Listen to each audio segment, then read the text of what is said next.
Buenos días compañeros, nosotros somos el equipo 2 y nuestro tema es los sofistas y el relativismo moral. Y pues estamos integrados por Luis Daniel Muro y Mariana Rodarte. Y pues el término sofistas lo usaban para llamar los filósofos griegos que en el siglo 5 a.C. eran maestros de sabiduría y de elocuencia. Lo único que tenían de común era la negación de la religión, una explicación racionalista de los fenómenos de la naturaleza, un relativismo ético y social. La que sigue, por favor. El grupo principal de los sofistas eran los primogénitos. Era un partidario de la democracia esclavista y tenían en general una concepción materialista de la naturaleza. Protágoras, Hipias, Pródico, Antífon fueron los primeros educadores enciclopédicos de la antigüedad y se interesaron especialmente en la genesiología. La que sigue, por favor. Los sofistas pertenecían a una escuela filosófica en la Grecia antigua y sus representantes más destacados fueron Protágoras, Gorgias, Pródico, entre otros. Los sofistas se encontraban en medio entre el materialismo y el idealismo, pero en general su filosofía se distingue por su subjetivismo y la negación de la verdad objetiva. Y pues Protágoras enseñaba que el hombre es la medida de todas las cosas y Gorgias defendía tres tesis.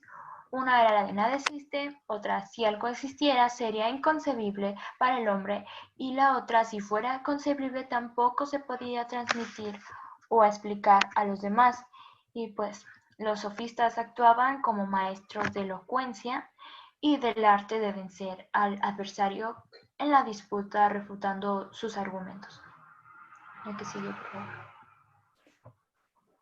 Y pues hay diferentes grupos y entre ellos está el grupo antiguo sofista, está por Protágoras, Hipias, Pródico, Antifón y fueron los primeros enciclopedistas de la antigüedad clásica y investigaron sobre todos los problemas del conocimiento y también algunos sofistas llegaban a establecer conclusiones escépticas respecto al ser y su condición, eran los Gorgias.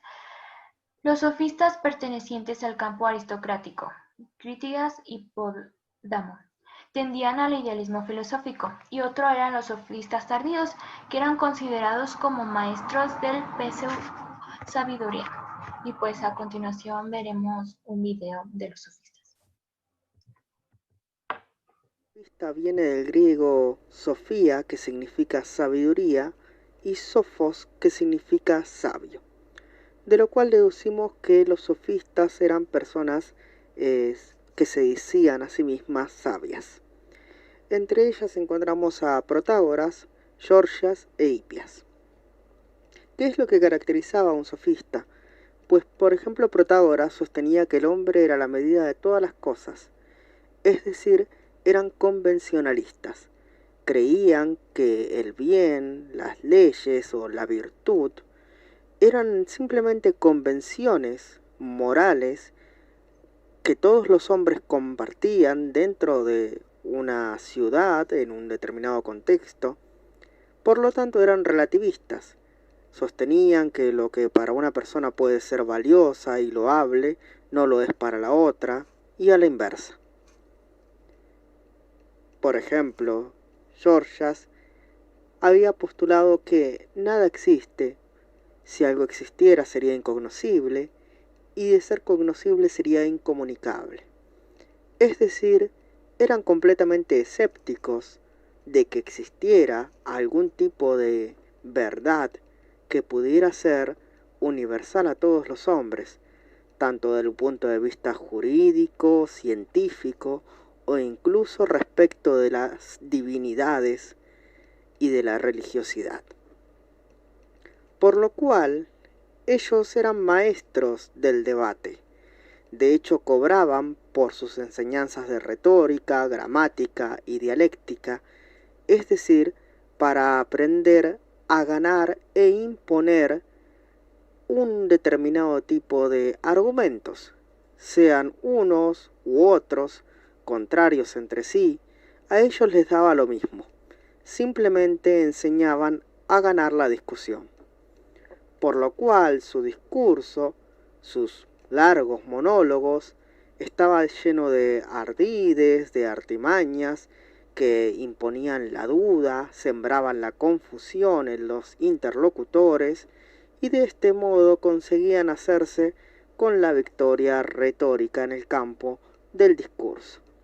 Utilizaban juegos de palabras, distracciones superfluas, etc.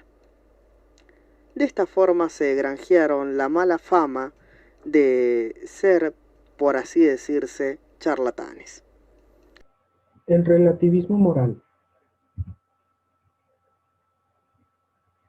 El relativismo moral es lo que llamamos, es una teoría ética, la cual no, no existe no existe ninguna forma universal de saber lo que está bien y lo que no está. Eso significa que desde la perspectiva del relativismo moral existen diferentes sistemas morales que son equivalentes a decir igual de válidos o no válidos.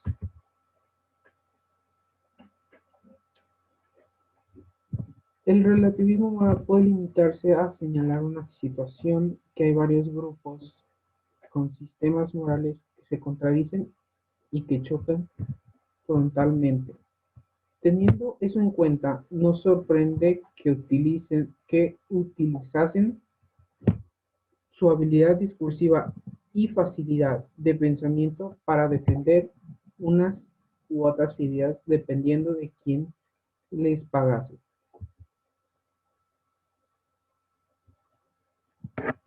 El relativismo moral tiene una relación con los sofistas, la cual bueno, es uno de los casos más conocidos de relativismo moral, lo que encontramos en los sofistas de la antigua Grecia. Este grupo de filósofos entendía que no se puede conocer ninguna verdad objetiva y que tampoco se puede hallar un código ético universalmente válido. A continuación les mostraremos un video que da una explicación más detallada de lo que es el relativismo moral. El relativismo moral. Bueno, el relativismo moral afirma que no hay valores universales, es decir, que la percepción de lo bueno y de lo malo no es igual en todo el mundo, sino que de acuerdo a las costumbres y tradiciones que tenga un pueblo, asimismo será la valoración que ese pueblo haga de lo bueno y de lo malo. Por lo tanto, el bien y el mal son relativos. ¿Cómo así relativos? Es decir, lo bueno para una cultura puede ser malo para otra. Por ejemplo, mientras en Medio Oriente es normal que un hombre se case con varias mujeres, siempre y cuando ese hombre pueda sostenerlas a todas, en Occidente la poligamia, el casarse con muchas mujeres o tener muchas mujeres, no es bien visto. El relativismo entonces puede conllevar al escepticismo, al subjetivismo y al emotivismo. Entiendan por escepticismo una corriente filosófica que duda de todo. Para un escéptico no hay verdades objetivas, pues todo depende de cada persona, es decir, todo es subjetivo. En el caso de la moral, por ejemplo, es imposible saber qué es lo justo y qué es lo injusto, qué es lo bueno y qué es lo malo, pues todo depende de la situación en que cada persona se encuentre. Por lo anterior, lo que aconseja el escepticismo es que uno no puede caer en juzgar las acciones de los demás, y ni siquiera uno podría decir cómo debe uno actuar, pues todo es relativo, todo depende. ¿Qué debe hacer entonces la persona? Debe satisfacer sus necesidades de su cuerpo cuando éste se las pida y lo requiera, y uno como persona debe respetar las tradiciones, la cultura, las leyes de cada pueblo sin escandalizarnos por sus acciones. De esta manera uno vive tranquilo y conserva la paz del alma, dirá el escepticismo. El subjetivismo, en cambio, va a decir que la moral depende del sujeto. Cada persona actúa de acuerdo a sus circunstancias particulares y sobre todo de acuerdo al fin que desea alcanzar. Esto de actuar de acuerdo a los fines puede ser problemático, pues cuando uno se vuelve obsesivo, es decir, uno hace lo que sea con tal de conseguir lo que uno quiere, alcanzar ese fin, entonces uno puede justificar acciones como buenas cuando no lo son. Por ejemplo, digamos que ustedes se obsesionan con ganar la asignatura y entonces eso los puede llevar a que hagan trampa en los exámenes y que eso les parezca bueno porque para ustedes lo más importante es ganar la asignatura como de lugar. El emotivismo dice que lo bueno y lo malo es una cuestión de las emociones, de los sentimientos, no de la razón. El emotivismo va a nacer en el siglo XVIII, cuando un filósofo de la Edad Moderna de nombre David Hume escribe en su libro Tratado de la Naturaleza Humana que la maldad o la bondad es un acto que se percibe por el sentimiento que expresamos ante él y no porque la razón nos lo muestre. El problema aquí radica es que se corre el riesgo de valorar como bueno solamente, digámoslo así, como lo placentero y viceversa, lo que no es placentero pues sería lo malo. Y debemos ser conscientes que hay acciones que no necesariamente son placenteras, pero que no por ello dejan de ser buenas. Piensen por ejemplo en ir al dentista. Quizás no es lo más agradable, pero es muy bueno para nuestra salud oral. En síntesis podemos decir entonces que el relativismo moral afirma que los valores morales dependen del contexto, de las costumbres, de los sujetos y las emociones, y que ese relativismo puede conllevar al escepticismo, que afirma que es imposible distinguir entre lo bueno y lo malo. El relativismo puede llevar al subjetivismo, es decir, justificar lo bueno y lo malo en cada persona. Y el relativismo puede llevar al emotivismo, es decir, a solamente valorar como bueno aquello que me parece agradable y como malo aquello que no. Uno de los personajes más importantes del relativismo moral fue Friedrich Nietzsche.